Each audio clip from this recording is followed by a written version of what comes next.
Well, I can tell this one's going to be fantastic already. Not only does it have a title that's presumably an homage to the cinematic classic Cannonball Run, but it's also animated by the studio who also brought us the episode City of Steel. This means that rather than having the usual anime influence that gives the Transformers their distinct aesthetic edge, everyone will look like GoBots. Really, this style's only a tiny step away from the Autobots keeping their faces in car mode so we can see how cute they are. But hey, while this episode is lacking in visual style, maybe it makes up for this by having a compelling script, right? I mean, right at the start, we have Chip and Spike hanging out at a NASCAR race, wondering what it would be like if the Autobots participated in this thrilling sport of kings. Okay, we're doomed. Be honest, I lost you at Chip, didn't I? Meanwhile, the Decepticons have set up base in an Old West ghost town. Oh, God. The Constructicons are putting the finishing touches on something called the Transfixatron, a device that disables Transformers' ability to transform. Hey, that idea's not so terrible. Megatron tests it on Starscream, which is probably what I'd do in his position. No, Megatron! You can't mean to... What's a test without a guinea pigatron? Except I probably wouldn't say guinea pigatron, unless this is an actual animal that exists, which I somehow doubt. But really, who doesn't enjoy a little Starscream torture? Even Shockwave, guardian of Cybertron, abandons his post to come watch. Everybody needs a day off every now and then, and let's be honest, it's not like he's done much good when he's actually there anyway. Megatron, having dispatched his best spy to listen in on a couple of kids, decides to use his new weapon, really it's less of a weapon and more of a nuisance though, against the Autobots during the race. You know, the race that Chip and Spike are going to suggest, but nobody actually agreed to yet. Ugh. Fortunately for the delicate balance of what we'll call, for the lack of a better word, the plot, Optimus does agree.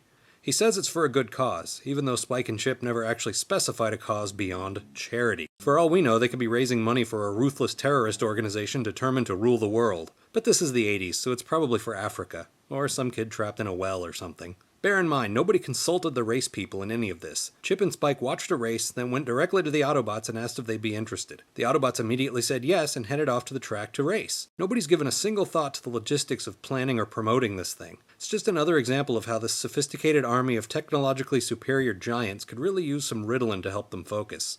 Or Ritalin-a-tron, I guess. So the race begins with a stadium full of people. Somehow. And the Autobots, largely comprised of not particularly race-worthy vehicles like semi-trucks, SUVs, and minivans, are off. Really, the only guys who turn into actual race cars are Jazz, Mirage, and Wheeljack. And Wheeljack stayed behind to, I don't know, have a tea party or something with Ratchet. Sure, there are a couple of actual sports cars in the mix as well, but overall this is a really poorly balanced competition. Anyone putting their money on, say, Ironhide better be getting like 30-to-1 odds at least. Skywarp shows up and transfixatrons everyone, which I guess is supposed to be threatening somehow, because everyone knows the ability to transform into a robot is essential to the success of any NASCAR race. The race ends without a clear winner, nice cop-out jerks, and then the incredible stunts begin. Thankfully, the Decepticons move in for an attack before this travesty can go on for too long.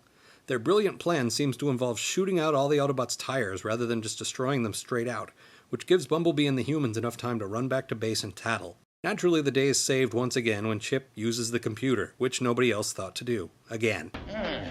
According to those figures, the only thing that could prevent transformation is some kind of transfixation ray. What if Megatron came up with such a thing? Well, we could devise an ultra-frequency ray to counteract its effect. Wow, I haven't seen logical leaps like that since the old Batman series. Good detective work, Wheeljack, old chum. Meanwhile, the Decepticons have dragged the Autobots to their ghost town and are preparing to feed them into ridiculous machine number 2, some kind of crushing device. Megatron tries to sell us on this thing being ironic somehow, but I just don't see it. There's so much more to mock in this episode, honestly. Like the G.I. Joe theme playing during the second commercial break bumper. Will return after these messages.